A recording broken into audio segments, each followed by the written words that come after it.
Recent டைம்ல நீங்க social media open பண்ணாலே உங்களோட பேஜ்ல இப்படி ஒரு பர்சனாலிட்டி நீங்க பாப்பீங்க. ஒரு டீச்சர் வச்சுக்கலாம், ஒரு மிஸ்ன்னு வச்சுக்கலாம். அவங்க ஏஜ் 25 இருக்கலாம், மோஸ்ட் எனர்ஜெட்டிக் டீச்சரா இருக்கலாம். அந்த ஷார்ட்ஸ்ல வீடியோஸ்ல அவங்களோட ஸ்டூடெண்ட்ஸை சைல்டை ரொம்ப கைண்டா கேர் பண்ணிப்பாங்க, பாட்டு பாடுவாங்க, டான்ஸ் ஆடுவாங்க. அவங்க பேசினாலே மோட்டிவேஷனா இருக்கும். ஃபார் எக்ஸாம்பிள், அந்த டீச்சர் ஒரு கிராமர் நடத்தினா கூட ரீசெண்ட் ட்ரெண்ட் சாங்கை வச்சுக்கிட்டு அந்த கிராமர் நடத்துவாங்க. ஒவ்வொரு லெசன் பிரேக்ல டீச்சர் டான்ஸ் ஆடுவாங்க. அதை பார்க்கவே சைல்டுக்கு எப்படி இருக்கும்? இன்ஸ்பைரிங்காக இருக்கும். பேரண்ட்ஸ் என்ன பண்ணுவாங்க? அந்த வீடியோஸை ஷேர் பண்ணுவாங்க. ஏன்னா யூடியூப்ல அந்த டீச்சர் வந்து பயங்கர ஃபேமஸ். அவள் இந்த ஃபேமஸ் பர்சனாலிட்டி கிட்ட தான் என் பசங்க படிக்கிறாங்க. இவங்க வேலை செய்கிற ஸ்கூலுக்குமே இந்த டீச்சரை பிடிக்கும். இவங்க ஃபேமஸ் ஆகும்போது அவங்க ஸ்கூலும் சேர்ந்து ஃபேமஸ் ஆகும். ஸோ இந்த பர்சனாலிட்டி மைண்டில் வருது இல்லை, அவங்கள பார்க்கும்போதே சச் எ கூல் டீச்சர் சொல்லுவாங்க. So cool attitude teacher, complete energetic. அவங்கள பார்த்தாலே பாசிட்டிவாக ஃபீல் ஆகும். இப்போ அடுத்த பாயிண்ட், இந்த டீச்சரை ஃபாலோ பண்ணுறது யாரு? Children's, students.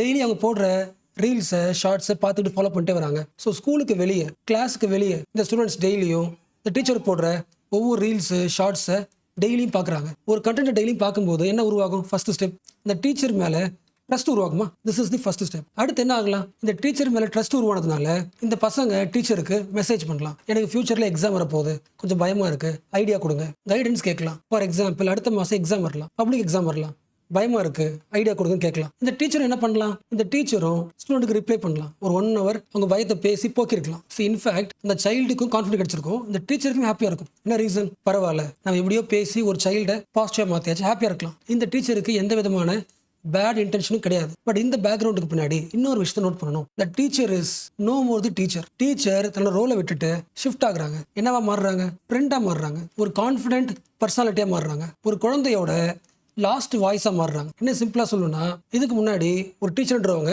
ஸ்கூல்ல பாக்குற ஒரு பர்சனாலிட்டி. பட் இதுக்கப்புறம் டீச்சர்ன்றவங்க ஒரு சைல்டோட போனுக்குள்ள இருக்கிற ஒரு பிரைவேட் பர்சனாலிட்டி, பிரைவேட் பிரசன்ஸ். அந்த குழந்தைக்கு எப்போ தேவையோ அந்த டீச்சர் கிட்ட பேச முடியும். ஸ்கூல்ல கிளாஸ் ரூம்குள்ள இருந்த ஒரு டீச்சர் ஒரு குழந்தையோட செல்லுக்குள்ள ஒரு பிரைவேட்டா தன்னோட ப்ராப்ளத்தை ஷேர் பண்ற லெவலுக்கு டீச்சர் க்ளோஸ் ஆயாச்சு. The teacher is no more the teacher becomes the friend. இது பாசிட்டிவ்ல.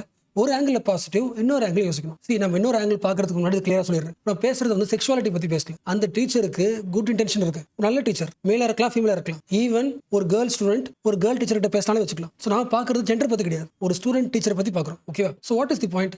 நம்ம பார்த்த இந்த கூல் எனர்ஜெட்டிக் டீச்சர் எதை டிஸ்பிளே பண்றாங்க? தன்னோட கேரிங்னஸை எக்ஸ்போஸ் பண்றாங்களா? குழந்தைகிட்ட கைண்ட்னஸா இருக்காங்களா? அவங்க இன்டென்ஷன் எப்படி இருக்கு? குட்டா இருக்கா? ஒரு எக்ஸாமுக்கு பயந்த ஒரு குழந்தைய பாஸ்ட் மாத்திட்டாங்களா? நல்லா யோசிங்களேன். பட் நல்லா யோசிங்களேன், இதே மாதிரி டீச்சரை உங்க கிளாஸ் ரூம்ல, உங்க ஸ்கூல்லையும் பார்க்க முடியும். அந்த டீச்சர்கிட்டயும் கைண்ட்னஸ் இருக்கும், கேரிங் இருக்கும், குட் இன்டென்ஷன் இருக்கும். அப்படி பார்க்கும்போது what is the difference?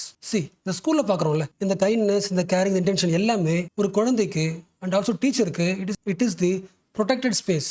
Logic புரியுதுல? ஒரு குழந்தைக்கும் டீச்சருக்குமான பாதுகாக்கப்பட்ட, சூப்பர்வைஸ் பண்ணப்பட்ட ஒரு professional space. This is the unprotected, private, unsupervised space. So ஒரு டீச்சர் ஸ்டூடெண்ட் ப்ரொஃபஷனல் ஸ்பேஸ்ல இருந்து எங்க ஷிஃப்ட் ஆயிட்டாங்க? பிரைவேட் ஸ்பேஸ்க்கு ஷிஃப்ட் ஆயிட்டாங்க. ஒரு ஸ்கூல் இன்ஃப்ராஸ்ட்ரக்சருக்குள்ள ஒரு ப்ரொடெக்டிவ் வால் இருந்துச்சு, ஒரு டிரான்ஸ்பரன்சி இருக்கும், அக்கௌண்டபிலிட்டி இருக்கும், ரெஸ்பான்சிபிலிட்டி இருக்கும். அந்த சேஃப்டி வால் பிரைவேட் ஸ்பேஸா மாறினதுக்கு அப்புறம் இருக்காது. So child can become vulnerable. Point புரியுதுல? இந்த ஸ்கூலுக்கும் பிரைவேட் ஸ்பேஸுக்கும் மொபைல் ஃபோனுக்கும் டிஃபரன்ஸ் புரியுதுல? ஒரு டீச்சரை நாம போயிட்டு பேரண்ட்ஸ் மீட்டிங் அவங்க வீட்லயே பார்க்கலாம்ல. நம்ம என்ன பண்றோம்? ஸ்கூல்ல பார்க்குறோம். ஸ்கூல்ல கிளாஸ் ரூம் ஓப்பனாக இருக்கும், பேரண்ட்ஸ் மீட் பண்ண முடியும், பிரின்சிபலை பார்க்க முடியும். What is reason? Even teachers good பீப்புளாக இருந்தாலும் நீங்கள் ஒரு சிஸ்டம் உருவாக்கும் போது, ஒரு எஜுகேஷனல் சிஸ்டம் உருவாக்கும் போது, education system never depend only on good people. Point புரியுதா? நீங்கள் எந்த இடத்துலையும் ஒரு குட் சிஸ்டத்தை உருவாக்கணும்னா அந்த சிஸ்டத்துக்குள்ள ஒரு ஹெல்த்தி பவுண்டரியை உருவாக்கணும். யோசிக்க முடியுதா? ப்ரொஃபஷனல் ஸ்பேஸ்க்குள்ள அந்த ஹெல்த்தி பவுண்டரி இருக்கும், பிரைவேட் ஸ்பேஸ்க்குள்ள அந்த ஹெல்த்தி பவுண்டரி மறைஞ்சிடும். பவுண்டரி மறைஞ்சு போச்சுன்னா யாருக்கிட்ட பவர் இருக்கோ ஒரு பவர் என்ன பண்ணும்? பவர் இல்லாத பீப்புளை கரெக்ட் பண்ணும், எக்ஸ்ப்ளாய்ட் பண்ணும், இன்ஃப்ளூயன்ஸ் பண்ணும். இந்த கோர் பாயிண்ட் புரியுதுல? எங்க ஸ்டார்ட் பண்ணோம்? சோஷியல் மீடியாவில் பார்க்குற கூல் எனர்ஜெட்டிக் ஒரு டீச்சர் எடுத்துக்கிட்டோமா? அந்த டீச்சர் ஒரு ஹெல்த்தி பவுண்டரிக்கு வெளியே வராரா? ஈவன் அந்த டீச்சர் கிட்ட குட் இன்டென்ஷன் இருந்தாலும் அந்த ஹெல்த்தி பவுண்டரி இல்லாம அந்த சைல்டுக்கும் ஸ்டூடெண்ட்டுக்கும் கான்வர்சேஷன் நடந்துச்சுன்னா it is not safer for both people. What is the main reason? உங்களுக்கு தெரிஞ்சதுதான்.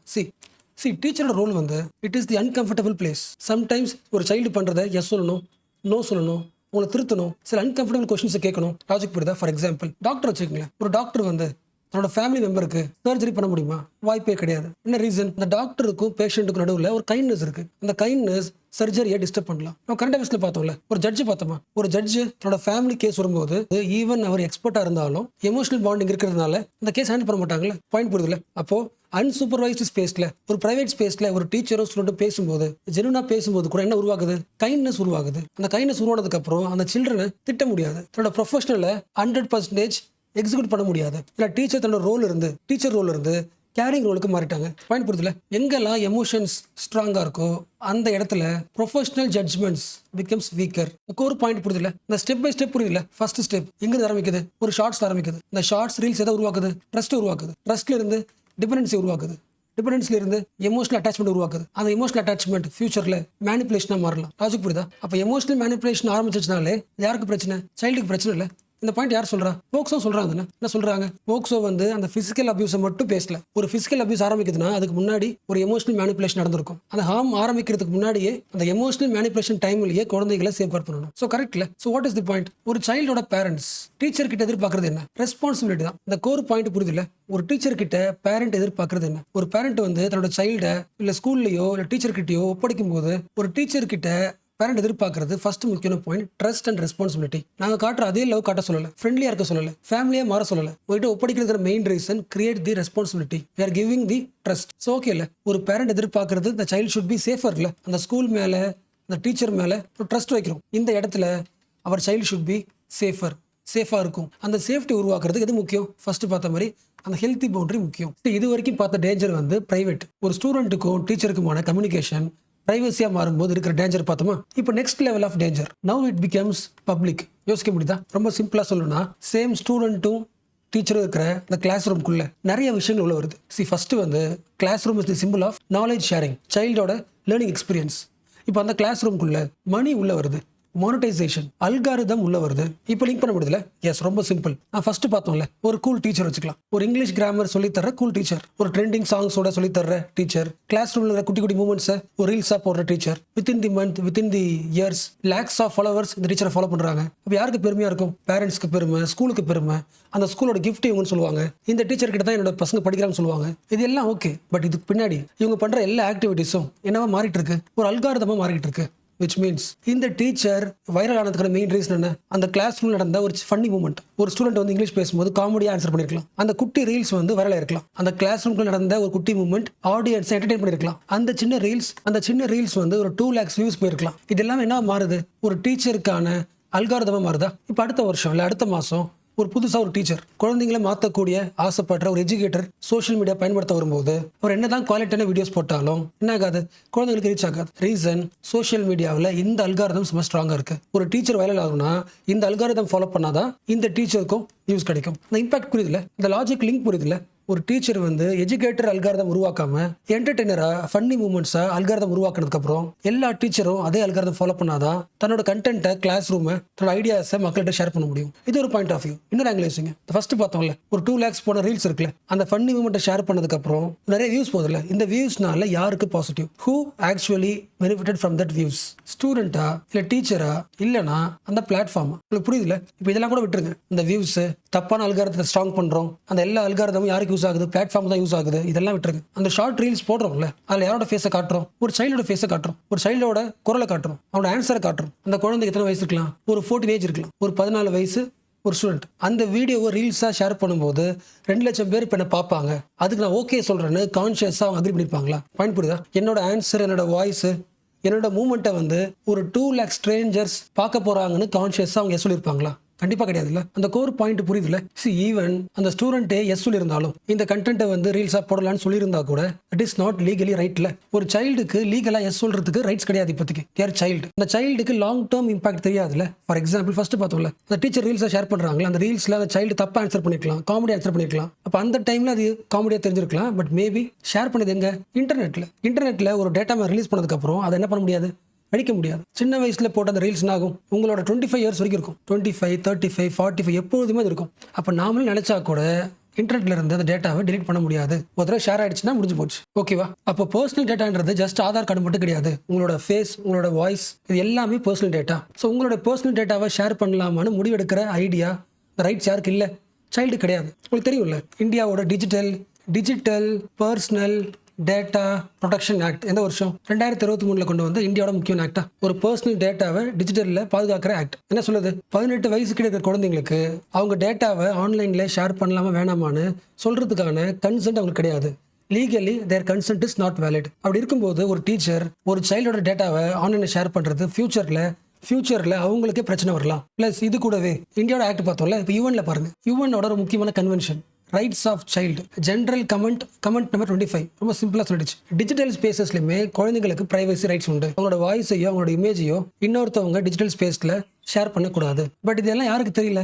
இந்த கூல் டீச்சருக்கு தெரியல. இந்த குழந்தைங்களை வந்து நம்ம பிளர் பண்ணி போட்டாலும் அவங்களோட வாய்ஸ், அவங்களோட பிஹேவியர், அவங்களோட சிரிப்பு, இதுவும் அவங்களோட பர்சனல் டேட்டா. அப்போ இதை ஷேர் பண்ணதுக்கு உங்களை இப்போ என்ஃபோர்ஸ் பண்ணாமல் இருக்கலாம் ரூல்ஸ், பட் ஃபியூச்சரில் உங்களை என்ஃபோர்ஸ் பண்ணலாம். So what is the point? The full responsibility rise with that teacher வச்சுக்கலாமா? சில்ட்ரனோட இமேஜஸ், சில்ட்ரனோட பர்சனல் மூமெண்ட்ஸ், இது எல்லாமே சேஃப்கார்ட் பண்ண வேண்டியது டீச்சரோட extra responsibility. That should not be monetised. So almost நம்மளால சமரைஸ் பண்ண முடியுதுல்ல. ஒரு சோஷியல் மீடியாவில் பார்க்குற ஒரு கூல் டீச்சர், எல்லாத்தையும் ஃபன்னியாக எடுத்துக்கிற டீச்சர், டான்ஸ் ஆடுற டீச்சர், ஒரு சாங் போட்டு கிராமர் சொல்லி தர டீச்சர், இவங்களுக்கு தெரியாம என்ன விஷயத்தை உருவாக்கிட்டு இருக்காங்க? ஒரு தப்பான அல்காரத்தை பிளாட்ஃபார்ம்ல உருவாக்கிட்டு இருக்காங்க. அப்ப நெக்ஸ்ட் டைம் என்ன ஆகும்? ஃபர்ஸ்ட் பார்த்தோம்ல, புதுசா டீச்சர்ஸ் உள்ள வரும்போது இந்த டீச்சர்ஸோட குவாலிட்டியை இந்த சோஷியல் மீடியா பிளாட்ஃபார்ம் எதை வச்சு அனலைஸ் பண்ணும், இவாலுவேட் பண்ணும்? ஆல்ரெடி வைரல் ஆன நிறைய கமெண்ட்ஸ் வந்த, நிறைய ஷேர்ஸ் வந்த இந்த அல்காரதம் பேஸ் பண்ணி தான் இந்த டீச்சர்ஸை இவாலுவேட் பண்ணி ஷேர் பண்ணும். So everything revolves around the content. Point புரியுதுல? How should we evaluate the teacher? ஒரு டீச்சரோட ஐடியா ஸ்டூடெண்ட்ஸ்க்கு எந்த அளவுக்கு புரியுது, அண்டர்ஸ்டாண்டிங் லெவல், அந்த ஐடியாக்கு அப்புறம் சில்ட்ரன்ஸோட இம்ப்ரூவ்மெண்ட் லெவல், அந்த கிளாஸ்க்கு அப்புறம் ஸ்டூடெண்ட்ஸோட கான்ஃபிடென்ட் லெவல். ஸோ ஒரு பிளாட்ஃபார்ம் இதெல்லாம் மெஷர் பண்ணாம டீச்சர் கிட்ட கான்டென்ட்டை பேஸ் பண்ணி ஒரு டீச்சரை மெஷர் பண்ணுது. ஸோ கரெக்டா? அப்போ இதுக்கப்புறம் வரப்போற எல்லா டீச்சர்ஸையும் இது இம்பாக்ட் பண்ண போகுது. ஸோ இதுக்கப்புறம் வரப்போற எல்லா டீச்சர்ஸையும் எஜுகேட்டரா மாத்தாம ஒரு பர்ஃபார்மரா மாற சொல்லி பிளாட்ஃபார்ம் ஸ்ட்ரெஸ் பண்ணுது, ஃபோர்ஸ் பண்ணுது. அப்படி பர்ஃபார்மரா மாத்தலனா, நீ கிளாஸ் நடத்தும் போது ஃபர்ஸ்ட் 5 செகண்ட்ஸ்ல அந்த ஹூக்கை உருவாக்கலனா, என்டர்டெயின் பண்ணலனா, உங்க கண்டென்ட் ரீச் ஆகாது. ஸோ டீச்சர் எஜுகேட்டரா மாறாம பர்ஃபார்மரா மாறிட்டு இருக்காரு. அண்ட் ரொம்ப முக்கியமா இந்த சோஷியல் மீடியா கூல் டீச்சரை யார் அப்சர்வ் பண்ணிட்டு இருப்பா? சோஷியல் மீடியாக்குள்ள வராத இந்த ஆஃப்லைன் டீச்சர்ஸ் இருப்பாங்களே, கிளாஸ் ரூம் டீச்சர்ஸ், அவங்க வாட்ச் பண்ணுவாங்களே, அவங்களோட மைண்ட் செட்டு மாறும்ல. எல்லா சில்ட்ரனும் ஃபாலோ பண்றாங்க, கமெண்ட்ஸ் போடுறாங்க, ஷேர் பண்றாங்க, நம்மளை யாரும் ஃபாலோ பண்ண மாட்டேங்கிறாங்க. அப்ப நாமளும் அவங்க மாதிரி மாறணும். கிளாஸ் ரூம்ல ஸ்ட்ரிக்டா இருக்க தேவையில்ல, கொஞ்சம் கூலா இருக்கலாம், குழந்தைங்களை ரிலாக்ஸ் பண்ணலாம், அப்படி தோணும் தானே? பட் உங்களுக்கு தெரியும்ல, ஹூ இஸ் குட் டீச்சர்? நிறைய இடங்களில் டீச்சர் குழந்தைகளுக்கு நோ சொல்லியாக வேண்டும். Teacher should say no. And சரியா ஆன்சர் எழுதாத போது லோ மார்க்ஸ் போட்டு தான் ஆகணும். குழந்தைங்க மிஸ்டேக் பண்ணும்போது அந்த மிஸ்டேக்கை சரி பண்ணி தான் ஆகணும். சில இடத்துல ஸ்டூடெண்ட்ஸை அன்கம்ஃபர்டபுளா உண்மையை சொல்லி தான் ஆகணும். ஸோ எப்பொழுதுமே லேர்னிங்ஸ் எப்படி இருக்காது? கம்ஃபர்டபுளா இருக்காது. ஒரு அன்கம்ஃபர்டபுள் சுச்சுவேஷன் இருந்தால் நம்ம டெவலப்பே ஆகும். பட் என்ன ஆகுது? இந்த கூல் டீச்சர்னால மற்ற டீச்சர்ஸோட மென்டாலிட்டியும் மாற செய்யும்ல. எஸ். அப்போ என்ன ஆகும்? எல்லா டீச்சர்ஸும் லேர்னிங்கை ஷேர் பண்ணாமல் எமோஷனல் ஸ்டோரிஸை ஷேர் பண்ணுவாங்க, குழந்தைங்களோட வல்னரபிலிட்டியை ஷேர் பண்ணுவாங்க, கிளாஸ் ரூமோட அச்சீவ்மெண்ட்டாக மானிட்டைசேஷனை சொல்லுவாங்க, ஷேரிங்கை சொல்லுவாங்க, வியூஸை சொல்லுவாங்க. அப்போ வாட் இஸ் தி கன்க்ளூஷன்? இந்த சோஷியல் மீடியா பிளாட்ஃபார்ம் கிளாஸ் ரூமையே கண்டென்ட்டாக மாற்றதில்ல. ஒரு சைல்டோட ஃபன்னி மூமெண்ட்ஸ், ஒரு சைல்டோட ஆன்சர் becomes தி கண்டென்ட், plus teacher also becoming the content. இது யாருக்கு ஃபர்ஸ்ட் அட்வான்டேஜ்? பிளாட்ஃபார்முக்கு. அந்த பிளாட்ஃபார்மோட முக்கியமான products, child become the product and teacher also becoming the product. தன்னோட பிளாட்ஃபார்மை வைரலாக வச்சுக்கிறதுக்கான ஒரு பொருள் தான் சைல்டு டீச்சரும். அப்போ சோஷியல் மீடியா ஒரு ஆங்கிள் பாசிட்டிவாக இருந்தாலும், எஜுகேஷனை நிறைய பேருக்கு கொடுத்தாலும், எஜுகேஷனை மாற்றிட்டு இருக்கு, எஜுகேஷனை கான்டென்ட்டாக மாற்றிட்டு இருக்கு. லாஜிக் புரியுதுல? See, teaching is one of the revolutionary tool, but now teaching becomes the content. ஒரு டீச்சர் தன்னோட டீச்சிங்கை அல்காரதமிக் அட்டென்ஷனை உருவாக்கணும். அந்த பிளாட்ஃபார்ம் என்ன மாதிரி அல்காரதத்தை அக்செப்ட் பண்ணிக்குதோ அதுக்கேற்ற மாதிரி தன்னோட கிளாஸோட டீச்சிங்கை கண்டென்ட்டாக மாற்றினா மட்டும்தான் ரீச் ஆகும். ஸோ எஜுகேஷனோட பிரைமரி ரோல் சைல்டு லேர்னிங்ல இருந்து அல்காரதமிக் அட்டென்ஷனா மாறிடுச்சு. ஸோ கிளியர் இல்லை? அப்போ டீச்சர்ஸை யார் ஷேப் பண்ணிட்டு இருக்கா? Algorithm shaping the teacher. This algorithm based teacher influencing the child. On the whole teaching becomes the content. இது ஒரு ஆங்கிள். பட் இது எல்லாத்த விட இன்னும் ஒரு முக்கியமான ஆங்கிள் இருக்கு. நம்ம அல்காரிதம் பார்த்தோம்ல, அந்த அல்காரிதம்ல ஒரு ஹைரார்கி இருக்கு, இன்இக்வாலிட்டி இருக்கு. ஃபார் எக்ஸாம்பிள், அந்த கூல் டீச்சர் பார்த்தோமா, ஒரு கூல் ஆட்டிடியூட் டீச்சர் பார்த்தோமா, அவங்க டான்ஸ் ஆடலாம், பாட்டு பாடலாம், காமெடி பண்ணலாம், வியூஸ் கிடைக்குதா? பட் அதே வியூஸ் கிடைக்கிறதுக்கு இந்த எல்லா விஷயத்தையும் இந்த அல்காரிதமோட அட்டென்ஷனை வாங்குறதுக்கு வேற ஒரு டீச்சர் ட்ரை பண்றாங்கன்னா, அதாவது இந்த ஜாலி டீச்சர் சொன்னோம்ல, அந்த சேம் டீச்சர் என்ன போட்டிருக்காங்களோ அதே கண்டென்ட்டை இன்னொரு டீச்சர் ஷேர் பண்ணா அவங்களுக்கும் அதே பேர் கிடைக்கணும் அவசியம் கிடையாது. ஒரு கண்டென்ட்டை ஒரு சர்டன் கிளாஸ் ஆஃப் பீப்புள், சில குறிப்பிட்ட பீப்புள் போடும்போது அவங்களுக்கு பாராட்டு கிடைக்கும். அதே கண்டென்ட்டை சில குரூப் ஆஃப் டீச்சர்ஸ் போடும்போது அவங்களுக்கு திட்டலாம். லாஜிக் புரியுதா? சில பேர் சிம்பிளிசிட்டியா இருந்தா சொசைட்டி பாராட்ட செய்யும். அதே சிம்பிளிசிட்டி ஆட்டிவிட்ட இன்னொரு டீச்சர் பண்ணும்போது குறை சொல்லலாம். ஒரு டீச்சர் காமெடி பண்ணும்போது அதை பார்க்க சந்தோஷமா இருக்கும். இன்னொரு டீச்சர் காமெடி பண்ணும்போது அதை என்ன பண்ணலாம்? சொசைட்டி கிரிட்டிசைஸ் பண்ணலாம். பாயிண்ட் புரியுதா? நீ சேம் அல்காரிதம், உங்க ரெண்டு பேரையுமே ரிவார்ட் பண்ண யார் ரெடியா இருப்பாங்க? பிளாட்ஃபார்ம் ரெடியாக இருக்கும். பட் சொசைட்டி உங்க ரெண்டு பேரும் ஈக்குவலாக பார்க்காது. சொசைட்டியில் ஒரு இன்இக்வாலிட்டி இருக்கு. சொசைட்டிக்குள்ள கேஸ்ட் ஹைரார்கி இருக்கு, ஜெண்டர் இன்இக்வாலிட்டி இருக்கு, ரிலீஜியஸ் டிவிஷன்ஸ் இருக்கு. அப்போ நீ பண்ற டான்ஸோ நீ பண்ற காமெடியோ இன்னொரு செட் ஆஃப் பீப்புளால பண்ண முடியாது. அப்படி பண்ணாங்கன்னா சொசைட்டி அவங்கள பார்த்து சிரிக்கும், புல்லிங் பண்ணும், தப்புன்னு சொல்லணும். பாயிண்ட் புரியுதுல? அல்காரிதம் மேபி நியூட்ரலாக செயல்படலாம். பட் சொசைட்டி எல்லா பீப்புளையும் ஒரே மாதிரி பார்க்கல. ஒரே கண்டென்ட்டை ஒரு டீச்சர் போடும்போது அந்த டீச்சரை மாடர்ன் சொல்லலாம். அதே கண்டென்ட்டை இன்னொரு டீச்சர் போடும்போது ரொம்ப கேவலமாக இருக்குன்னு சொல்லலாம். சொசைட்டிக்குள்ளே இருக்கிற இன்இக்வாலிட்டி ஆன்லைன்லேயும் வெளிப்படும். ஸோ ஓகேல, இந்த ஆங்கிளையும் புரிஞ்சுக்கணும். சொசைட்டி எல்லாரையும் அவ்வளோ சீக்கிரமாக அக்செப்ட் பண்ணுறது கிடையாது. சில பேர் வீடியோஸை பாராட்டுற அதே சொசைட்டி சில பேர் வீடியோஸ் கீழே திட்டும். அப்போ இதையும் கன்சிடர் பண்ணணும். ஸோ ஓகேல, ஸோ இப்போ சொல்லுங்க, இது வரைக்கும் நம்ம என்ன பார்த்துருக்கோம்? எங்கே ஸ்டார்ட் பண்ணோம்? ஒரு இன்ஃப்ளூயன்சிங் டீச்சரில் ஸ்டார்ட் பண்ணோமா? நெக்ஸ்ட் என்ன பார்த்தோம்? ஒரு சைல்டுக்கும் டீச்சருக்குமான அந்த அக்கௌண்டபிலிட்டி வால், டிரான்ஸ்பரன்சி வால் என்ன ஆகுது? பிளர் ஆகுதுன்னு பார்த்தோமா? ஸோ அக்கௌண்டபிலிட்டி குறைஞ்சி சீக்ரெசி அதிகமாக சான்ஸ் இருக்கா? இந்த சேஞ்சுக்கு மெயின் ரீசன் யாரு? ஒரு டீச்சர் எஜுகேட்டரா மாற வேண்டியவங்க, ஒரு டீச்சர் இன்ஃப்ளூயன்சரா மாறுறாங்கன்னா மெயின் கல்பிரிட் யாரு? அல்காரிதம் பார்த்தோமா? ஸோ இன்டர்நெட் அல்காரிதத்துக்கு என்ன தெரியல? ஒரு டீச்சரோட குவாலிட்டி கண்டுபிடிக்க தெரியல. பிளஸ் இது கூட என்ன பார்த்தோம்? டேட்டா ஸ்டோரேஜ் ப்ராப்ளம் பார்த்தோமா? ஒரு சைல்டோட இன்டர்நெட் டேட்டா லைஃப் முழுக்க இன்டர்நெட்ல சர்க்குலேட் ஆகலாம். ஸோ இப்போ சொல்லுங்க, நோயிங் ஆல் திஸ் ரிஸ்க், இந்த எல்லா ப்ராப்ளம் தெரிஞ்சதுக்கு அப்புறமும் ஒரு ஸ்கூல் என்ன பண்ணணும்? What should a good school actually do? ஒரு ஸ்கூல் எடுக்க வேண்டிய முக்கியமான ஆக்ஷன்ஸ் என்ன? ஒரு குட் ஸ்கூல் என்ன பண்ணணும்? யூடியூப்ல வீடியோ போட்ட டீச்சரை திட்டுறதா, பிளேம் பண்றதா, இல்ல குழந்தைங்களுக்கு ஏன் கைண்ட்னஸ் கொடுத்த, ஏன் அன்பா பாத்துக்கிற, அதை கொஸ்டின் கேட்கறதா? இல்ல இங்க வீடியோ போட்டதோ இல்ல குழந்தைங்களுக்கு கைண்ட்னஸ் காட்டுறதோ விஷயம் கிடையாது. ஜஸ்ட் அசியூம் பண்ணுங்களேன், ஒரு ஸ்கூல்ல வந்து அந்த ஸ்கூல்ல ஒர்க் பண்ற டீச்சர் ஆன்லைன்ல எப்படி பிஹேவ் பண்ணணும், எந்த விதமான பாலிசி ரூல்ஸும் அந்த ஸ்கூல் இல்லைன்னு வச்சுக்கலாம். டீச்சர் என்ன பண்ணலாம்? ஒரு காமெடிக்காக ஃபர்ஸ்ட் பார்த்தோம்ல, ஒரு சைல்டோட ஆன்சரை, அந்த சைல்டோட ஆன்சர் வந்து மேபி காமெடியா இருந்திருக்கலாம், அந்த காமெடி வைரலா இருக்கலாம், அந்த வைரல் ஆனதுனால அந்த ஸ்கூல் ஃபேமஸா இருக்கலாம். ஸோ இதெல்லாம் இமிடியேட் ரியாக்ஷன்ஸ். பட் என்ன ஆகலாம்? ஒரு 6 மாசத்துக்கு அப்புறம் அந்த ரீல்ஸ், அந்த ஷார்ட்ஸ் இந்த குழந்தையோட பேரண்ட்ஸ் பார்க்கலாம்ல. பேரண்ட்ஸ் பார்த்து தன்னோட குழந்தைய அசிங்கப்படுத்திருக்காங்க, ஸ்கூல் கம்ப்ளைண்ட் பண்ணலாம். ஸ்கூல் என்ன பண்ணலாம்? ரொம்ப சிம்பிளா இந்த டீச்சரை டிஸ்மிஸ் பண்ணிடலாம். கரெக்டா? ஒரு பிரச்சனை வரும்போது என்ன பண்ணுவாங்க? எல்லாருமே யாராவது ஒருத்தவங்களை பிளேம் போட்டு அந்த பிரச்சனை சால்வ் பண்ணி ட்ரை பண்ணுவாங்களே. இப்போ யோசிங்க, இப்போ அதே ஸ்கூல் யூடியூப்ல, இன்ஸ்டாகிராம்ல, சோஷியல் மீடியாவில் ஒவ்வொரு டீச்சர்ஸும் என்ன மாதிரி ரூல்ஸை ஃபாலோ பண்ணணும்? ஒரு கரெக்டான பாலிசி இருந்துச்சுன்னா என்ன ஆகும்? ஒரு டீச்சருக்கு லிமிட் தெரியும்ல, எந்த வீடியோ போடலாம், ரைட் டு பிரைவசி, குழந்தையோட ஃபேஸை காட்டலாமா? So what is the basic point? ஒரு டீச்சருக்கு தன்னுடைய பவுண்டரி தெரியுது. பவுண்டரி தெரியும் போது ஆட்டோமேட்டிக்காக அதுக்கு மேலே மீற மாட்டாங்க, ட்ரஸ்ட் ஸ்ட்ராங்காக இருக்கும். இப்போ சொல்லுங்களேன், இந்த 2 ஸ்கூலையும் கம்பேர் பண்ணும்போது உண்மையாகவே அந்த டீச்சர் இருக்காங்களே, அந்த டீச்சருக்கான ரியல் ப்ரொடெக்ஷன் கொடுத்தது யாரு? செகண்ட் ஸ்கூல் தானே. ஃபர்ஸ்ட் ஸ்கூலில் ரூல்ஸ் இல்லாதனால அவங்களுக்கு கம்ப்ளீட் ஃப்ரீடம் மாதிரி தெரியும், ரூல்ஸ் கிடையாது, ஸோ ஃபுல் ஃப்ரீடம் நினைக்கலாம். பட் அந்த கம்ப்ளீட் ஃப்ரீடம் ஃபியூச்சரில் அவங்களுக்கு பிரச்சனை வரலாம்ல. லாஜிக் புரியுதுல்ல? அப்போ ஒவ்வொரு ஸ்கூலும் சோஷியல் மீடியா ரூல்ஸை உருவாக்கணும். அந்த பேசிக் ரூல்ஸ் தான் குழந்தையோட வல்னரபிலிட்டியை சேஃப்கார்ட் பண்ணும், டீச்சர்ஸையும் சேஃப்கார்ட் பண்ணும். ஓகே தானே? இப்போ சொல்லுங்களேன், இந்த பவுண்டரி பார்த்தோம்ல, வாட் ஆர் தோஸ் ஹெல்த்தி வால் சொல்லலாம், இல்லை ஹெல்த்தி பவுண்டரியில் அந்த ஹெல்த்தி பவுண்டரி சொன்ன உடனே மைண்டில் என்னென்ன பாயிண்ட்ஸ்லாம் வருது இது வரைக்கும் பார்த்தது? ஃபர்ஸ்ட், ஒரு ஸ்டூடெண்ட் டீச்சரை சோஷியல் மீடியாவில் ஃபாலோ பண்றதை விட what is the better practice? Professional ஸ்பேஸ்ல ஃபாலோ பண்ணணும். ஒரு ஸ்டூடெண்ட்டுக்கு ஏதாவது ப்ராப்ளம்னா டிஎம் பண்ணாம, வாய்ஸ் கால் பண்ணாம, ஸ்கூல் கவுன்சிலிங் சிஸ்டம் வழியா சப்போர்ட் தரணும் டீச்சர். ரொம்ப முக்கியமானது. இவங்க 2 பேர் இருக்கிற கிளாஸ் ரூம் கண்டென்ட் கிரியேஷனா மாத்தாம லேர்னிங் பிளேஸாவே வச்சிருக்கணும். So class room moments are the symbols of learning experience, not the monetisation. And இது எல்லாத்தையுமே ரொம்ப முக்கியமானது. ஒரு ஸ்கூல் வந்து கைட்லைன்ஸ் உருவாக்குறது விஷயம் கிடையாது. That should be enforced guidelines. And maybe இந்த வீடியோ பார்க்குறவங்களுக்கு அவங்க ஸ்கூல்லையோ அவங்க பிளேஸ்லயோ கைட்லைன்ஸ் எப்படி உருவாக்கணும் தெரியலனா ரொம்ப சிம்பிள். ஒரு டீச்சர் வந்து ப்ரொஃபஷனலா அவருடைய கான்டாக்ட் எப்படி இருக்கணும்? சிபிஎஸ்சி அஃபிலியேட்டட் பைலாஸ் இருக்கு, அதை பார்க்கலாம். தமிழ்நாட்டோட எமோஷனல் கைட்லைன்ஸ், ஒரு டீச்சருக்கு ஸ்டூடெண்ட்டுக்கான எமோஷனல் கைட்லைன்ஸ், ஒரு டீச்சருக்கு ஸ்டூடெண்ட்டுக்குமான டிஜிட்டல் கம்யூனிகேஷனோட கைட்லைன்ஸ், பிளஸ் போக்சோ இருக்குல்ல, இதுல இருந்தும் ரூல்ஸை மேக் பண்ண முடியும். So transparency protects student and children. Without this wall child becomes vulnerable, teacher becomes vulnerable. Correct தானே?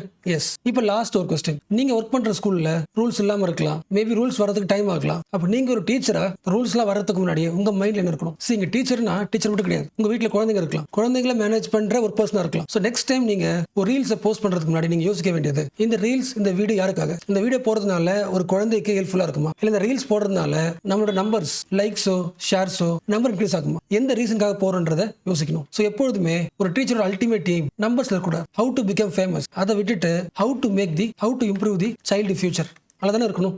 எஸ்.